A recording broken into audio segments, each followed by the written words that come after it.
দুইটা পিলার সহ এমন একটা ধ্বংসাবশেষ দেখে আপনার মাথায় কি আসছে? এটা কি হতে পারে?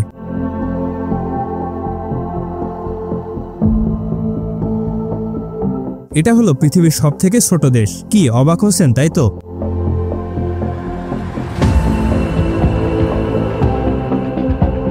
মাত্র দুইটা পিলারের ওপরে গভীর সমুদ্রের মাঝে দাঁড়িয়ে আছে এই দেশ।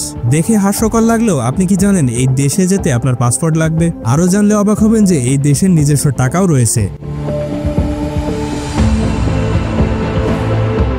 এখন আপনার মনে প্রশ্ন আসতে পারে, গভীর সমুদ্রের মাঝখানে এই ছোট্ট দেশটি কে বানালো আর কিভাবেই বা বানালো? তবে খুশির ব্যাপার হলো এই দেশে না আছে কোনো সেনাবাহিনী, না আছে কোনো বড় মার্কেট, আর না আছে কোনো জেলখানা। এই ছোট্ট দেশটির জনসংখ্যা মাত্র 27 জন। তাই কে অপরাধ করবে আর কে কাকে জেলে দেবে? স্বাগতম এক্সপ্লেনেশনের আরেকটি রহস্যময় এপিসোডে। ভিডিওটি অনেক ইন্টারেস্টিং আর তথ্যপূর্ণ হতে চলেছে, তাই সম্পূর্ণ দেখার অনুরোধ রইল।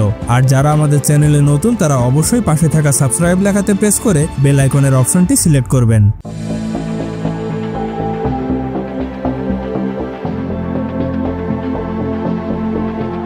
অদ্ভুত এই দুই পায়ের উপরে দাঁড়ানো দেশটার নাম সিল্যান্ড। আর এই তথাকথিত ছোট্ট দেশটির মোট আয়তন 550 বর্গমিটার। যদি সহজভাবে ধরি তাহলে মোটামুটি একটা বড় ফেরির মতো হবে আর কি। আর এই দেশটা কোনো মাটির ওপর বা দ্বীপের ওপরে না, এটা দাঁড়িয়ে আছে বিশাল দুইটা লোহার পিলারের ওপরে।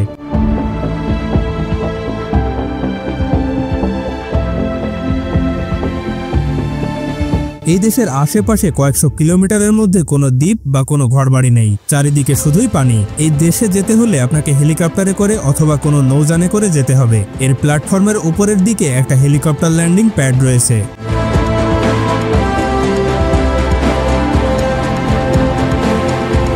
তবে মজার ব্যাপার হচ্ছে আপনি চাইলেই সেই দেশে যেতে পারবেন না। এই দেশে যাওয়ার আগে আপনার দরকার হবে পাসপোর্ট এবং ভিসা। আপনি অনলাইনে বসে এই দেশের ভিসার জন্য আবেদন করতে পারবেন।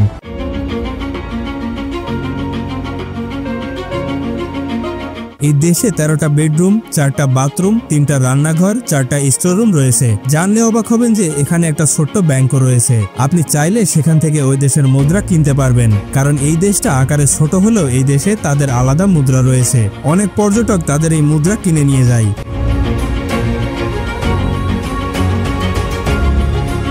এখানে রয়েছে ছোট্ট একটা দোকান যেখানে কিছু জরুরি পণ্য ও খাদ্য সামগ্রী কিনতে পাওয়া যায়। এই পুরো দেশটাতে বিদ্যুৎ সাপ্লাই দেয় সোলার প্যানেল ও একটি মাত্র জেনারেটর। এই দেশটা ছোট হলেও আপনি চাইলে এই দেশের নাগরিকত্ব কিনতে পারবেন। এর জন্য আপনাকে খরচ করতে হবে প্রায় 50,000 টাকার কাছাকাছি। অনলাইনে গিয়ে রেজিস্ট্রেশন করে টাকা দিলেই তারা আপনাকে পিডিএফ পাসপোর্ট, সনদপত্র আর বংশগত উপাধি দিয়ে দেবে।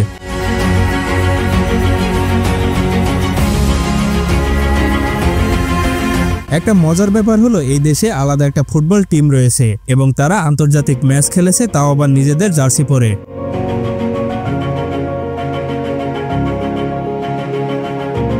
চলুন এবার জানা যাক সমুদ্রের মাঝখানে এই দেশটাকে কে বানালো আর কিভাবে তারা সমুদ্রের মাঝখানে একটা 2 পিলারের উপরে দাঁড়ানো প্ল্যাটফর্মকে আস্ত একটা দেশ বানিয়ে ফেললো।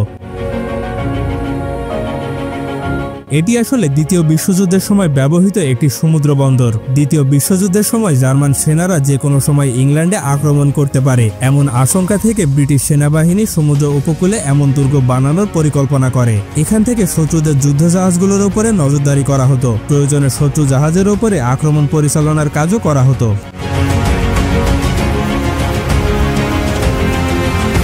দ্বিতীয় বিশ্বযুদ্ধ শেষ হলে অন্যান্য অসংখ্য দুর্গের সঙ্গে ব্রিটিশ সেনাবাহিনী এটাকেও পরিত্যক্ত বলে ঘোষণা করে। তারপর কয়েক বছর ওটা ফাঁকা পড়ে থাকে।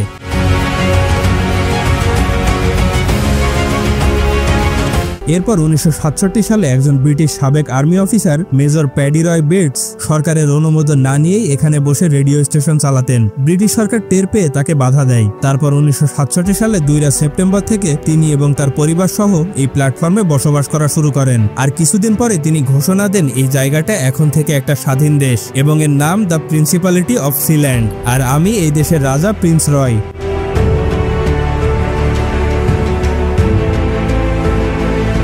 1974 সালে ব্রিটিশ নেভি এসে তাদের সরাতে চায়, কিন্তু রয়ের ছেলে মাইকেল বন্দুক নিয়ে দাঁড়িয়ে যায় আর নেভি সেখান থেকে চলে যায়। পরবর্তীতে ব্রিটিশ আদালতে মামলা করা হয়। আদালত বলে এই জায়গা ব্রিটেনের জলসীমার বাইরে, তাই ওই জায়গা আমাদের এখতিয়ারে পড়ে না। এই একটা রায় সিল্যান্ডকে একটা আলাদা দেশের পরিচয় দিয়ে দেয়।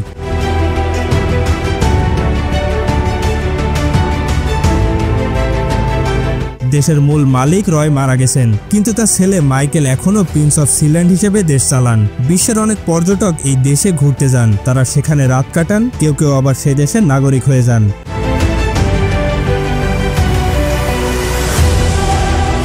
আপনি আমি এটাকে দেশ হিসেবে না মানলেও জাতিসংঘ এই দেশ নিয়ে কখনো কোনো কিছু বলেনি। এমনকি বিশ্বের বিভিন্ন দেশ এই সিল্যান্ডকে স্বাধীন দেশ হিসেবে স্বীকার করে।